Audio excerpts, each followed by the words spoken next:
What is going on? This is AlTone, and today I want to share with you two awesome RC aircraft from Radiolink RC. I just think they're really great, and anytime I'm going out to actually fly something just to have fun, do a nice quick flight, charge up a battery or two, and just go out and just have fun with it. Usually I'm going to be using one of these aircraft, and almost every time I go out to the field I'm going to take one of these, if not both of these aircraft, with me as well to get some flight practice in. So let's talk about them, and that is the Radiolink A560 and the Radiolink A460.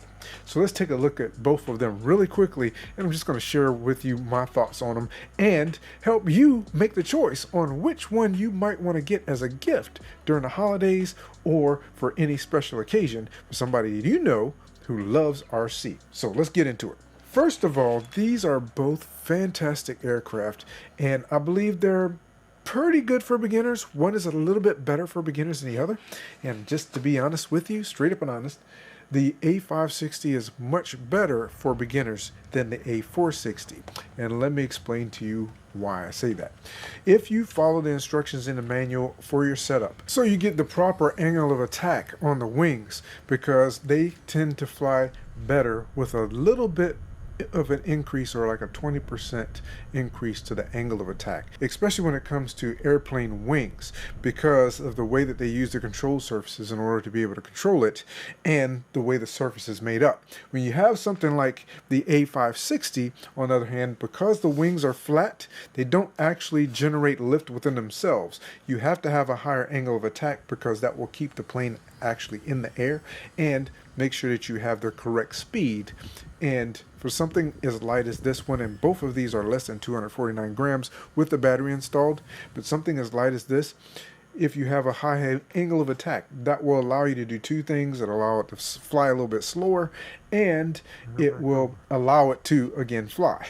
So that's a very, very good thing. So one of the main things you want to do for both of these aircraft is read through the manual, make sure you understand before you take it out to fly for the first time, because I did not properly calibrate the gyro in this guy the first time I took it out to fly, and it did crash a couple times. Now I've had actually a really rough crash. I did re-glue the whole nose back together, but that was not because it was not properly set up. That was me pushing myself and my abilities, flying past my actual abilities. But we'll talk about that in just a second.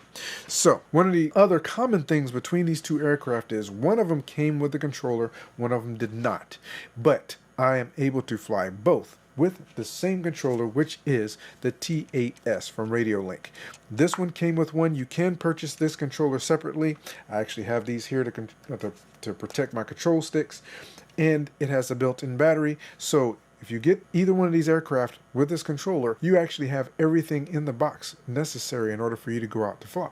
Charge up your controller and charge up the batteries for the aircraft itself, and you can take this guy out, fly it, and have an absolutely wonderful time. Again, follow the instructions in the manual for the initial setup.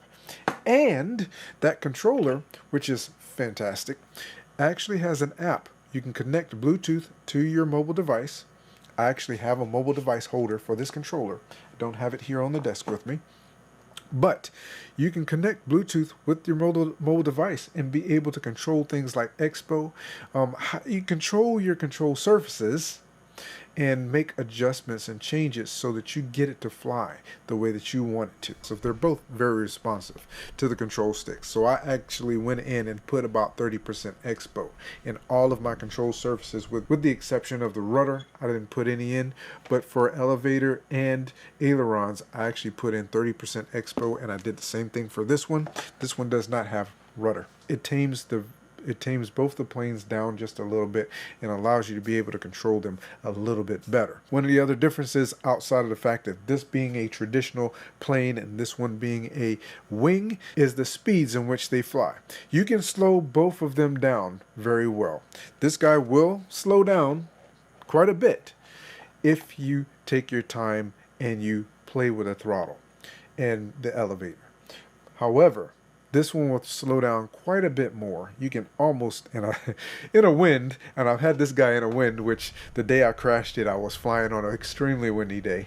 It basically sits in the air in one spot and it won't move if you control the throttle well enough. Basically match the airspeed with the throttle, just enough to keep it in the air.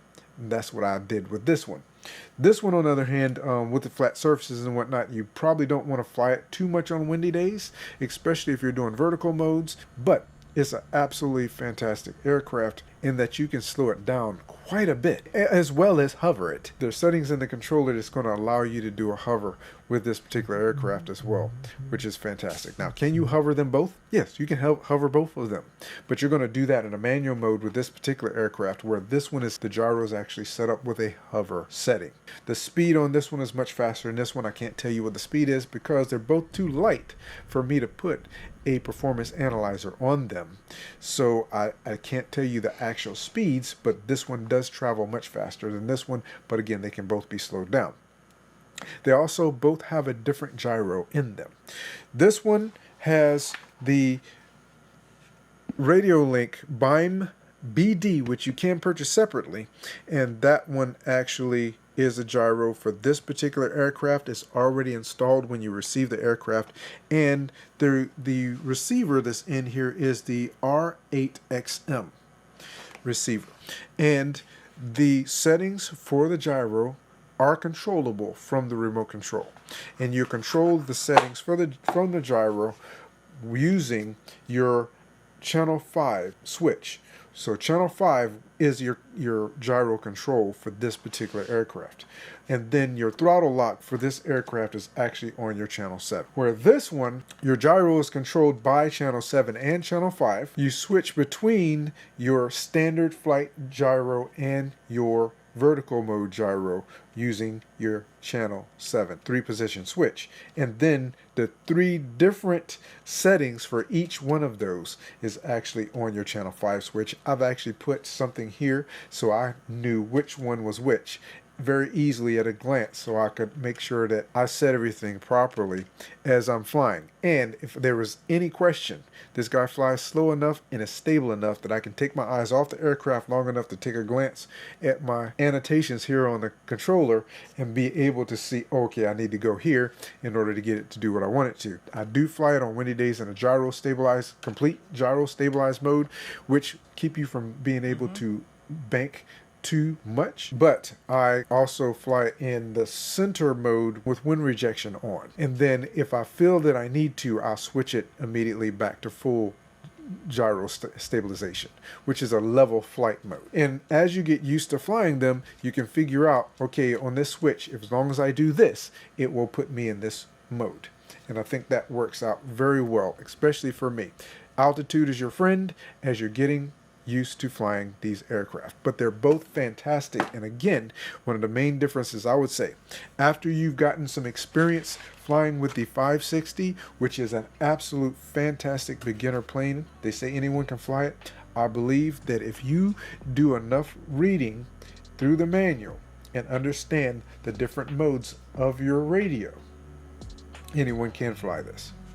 However, this one, which is the 460, once again, I believe it is something for someone with a little bit more experience. For your first wing, I think this would be a great option for you. So I hope that this has helped you out in some way. If you are on the fence and just trying to figure out which one of these aircraft are the best, now Radiolink does have another one, the SU-27, I believe it is.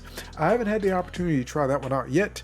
I'm looking forward to doing so very soon. And when I do, I will make sure that I create some content and share my experience with you on it as well. So thanks so much for coming by and checking these out with me. I really appreciate it. Have an absolutely fantastic day, and I look forward to seeing you in a future video. Take care.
Beautiful landing.